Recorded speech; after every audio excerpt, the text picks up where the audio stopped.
All right, what's up? Going to be talking about the evolution ranking today. Before anyone takes this tier list out of context, I just want to say this is ranked off of what evolutions are worth it to go for in the stage of the game that you have. So, it's not based on their strength. It's based on, whether it is worth it or not to spend your gems on them. So, no, Slimy does not do more damage and is not stronger as a unit than, some of these IQT evolutions, this Ash right here. But, he is going to be a bit more worth it to go for than them, which I'll explain in a second. Now that that's out of the way, to start off, you got arch-Archimedes. She's going to be the best evolution in the game. Very strong for Volcano Goddess, can be used as a replacement carry for Jiraiya in normal. Very strong for maximum efficiency classic level farming. I'd say probably the most... probably the highest amount of change from normal to mythic, I'd say, other than Hellhound maybe for an evolution, because arch-Archimedes, when you do evolve Archimedes into the evolved form, her ability now does damage, and the damage is comparable to that of a Felina. So very strong unit overall, very worth it to go for. Strong in elemental challenges, strong in classic levels, and probably the best way to spend your red gems, just because it does like upgrade Archimedes to a point where she has completely new uses now, and she's very much a changed unit with the ability doing damage, and being able to become a global damager, right? Something like a Felina, something like a Crispy, something like a Slime King that won't briefly pause your game for the classic levels. But enough about arch-Archimedes. Why is Hellhound? Why is Ifrit in A tier, despite Hellhound being the best unit in the game, right? The best damage boosting, the most vital unit for the end game. And I think the reason why Ifrit is an A tier is because you really don't need him for Hellhound's use, right? What I mean by that is that Hellhound can achieve maximum damage boosting without the evolution, right? The evolution serves to increase his damage by, I think, 60 times, and to also half his upgrade cost, right? But when you do have his upgrade cost, by the time you are able to farm Volcano Goddess, consistently, efficiently, enough times to be able to get the 25k evolution gems, right? You're going to be far past the point where 20 million gold is something that you'd waste a lot of time, right, to save. By the time you are farming Volcano Goddess, 20 million gold is pretty much going to be nothing. You're going to have all your units maxed. You're going to be having, a nice setup. And so I think, when you do take out the gold savings as a benefit, you're just left with the Hellhound that does more damage. More damage is still strong, very good. Except it's not really necessary for Hellhound's main purpose, right? Because you still keep the damage boost, which is why Hellhound's good. It just does damage now. It can be like a, maybe secondary damage dealer, sort of something like a Horus. But, it's really not a necessary evolution. It's just really strong. And it has the ability to help a lot. And it's still, Hellhound evolution. Of course, it's going to be very strong. But yeah, that's going to be the two expensive evolutions available right now. Next up in B tier, it's a pretty big change, right? Because now going from end game evolutions, you now got an early game evolution. You now have something that you can obtain pretty quickly through the Masters Challenge, which is going to be Slimy, right?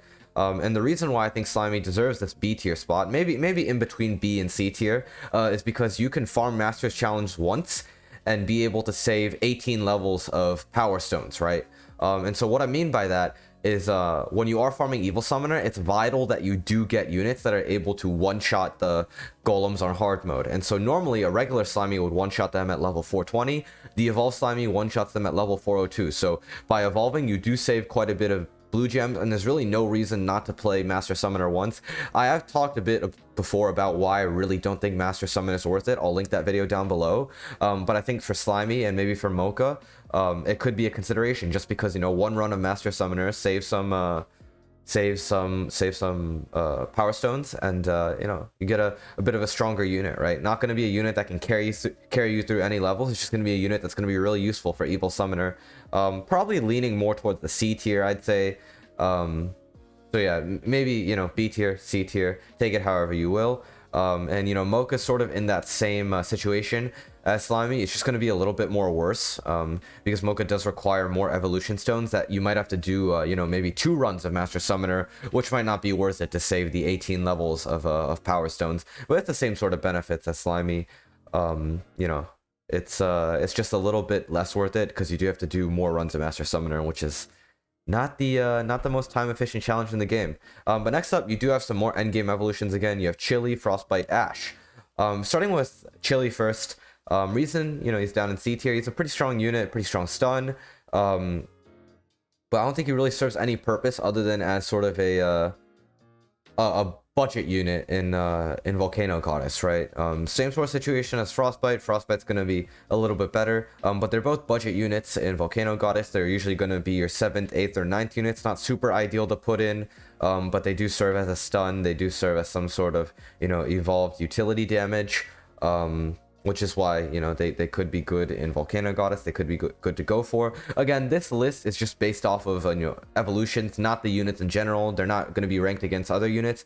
This is just the evolutions that you should go for, right, based on how useful they are. And so these guys can have a use in Volcano Goddess, which is why they are in C tier. And Ash, you know, similar situation as these guys. He can have a use in KPR, I'd say, you know, maybe as an 8th or a 9th unit, just a decent stun.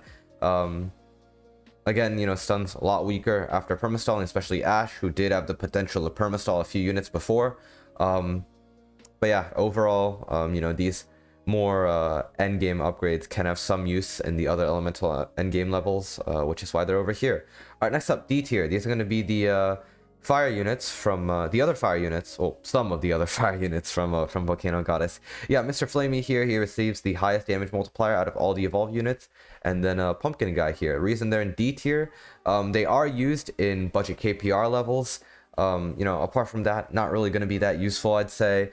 They can't be used as carries. They're usually going to be used as like a mid or backline for budget setups. Again, same sort of situation as these C tier guys. It's just that I feel that, you know, I think they see a bit less use than these C tier guys. And I think, honestly, this entire part of the list from B tier to D tier, they all really are just blended into one tier, I'd say. You know, the differences are very minor.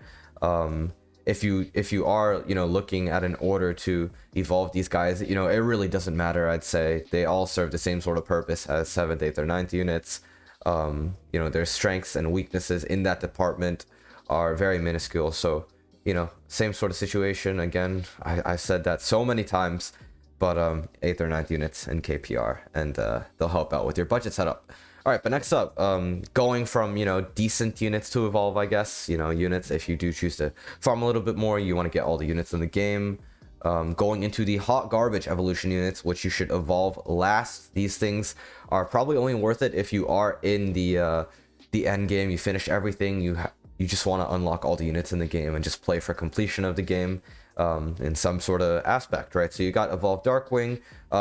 Although, you know, he does look like a fire unit, he doesn't do fire damage. His damage evolved is very mediocre as a normal damage dealer. He's expensive to upgrade. You have to play Master's Challenge for him.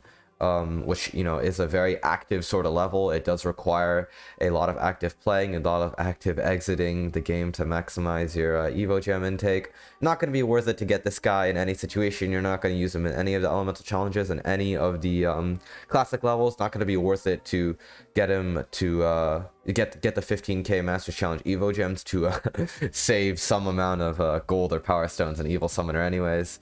That would be a pretty ridiculous way to try and save gold because it is such a massive time waste. All right, next up, this is the evolved fire golem guy. I forgot what his name is, but he is pretty bad. He's not really going to be used even as an 8th or a 9th unit in KPR because he is just overshadowed by Ash, Flamey, and Pumpkin Guy.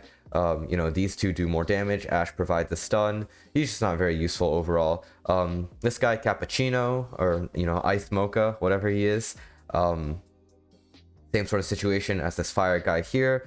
Not really going to be too useful in the Wrath of Volcano Goddess in the classic levels. Not going to be worth it as an 8th or a 9th unit. And he is also, you know, only obtainable by doing IQT, which means that you do need to have a pretty strong endgame setup to get the evolved Cappuccino. Just not going to be worth it overall by the time you are in the endgame stage of the game.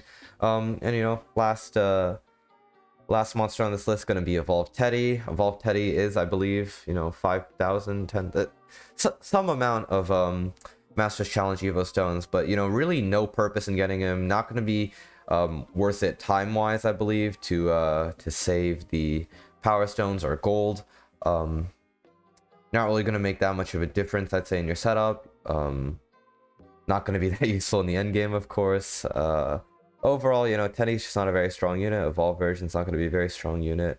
I guess, you know, could be worth to maybe go for as a slight golden power stone saver, but I just really don't see that much of a use in evolving Teddy when you could just farm a little bit more JR, get more gold, get more gems, get more resources that you'll actually be using, rather than doing Master Summoner a bunch of times, actively playing to get a mediocre unit that will barely help you even in the short run, right? And so that's going to be the what I think are the best evolutions to go with. Again, B tier, D tier, pretty much all B tier, C tier, D tier, pretty much are all blended together. A lot of the evolutions in the game right now aren't going to be that useful. It's just mainly going to be arch-Archimedes that really matters, and then, you know, Hellhound is good because he's Hellhound. That's going to be it for this video. Like, subscribe. This order is pretty fluid. Again, not the most I'd say not the most solid order to go by, just because of how, you know, bleh or meh these evolutions become below B tier. I've said that like 3 times right now, but yeah, like, subscribe, and see ya.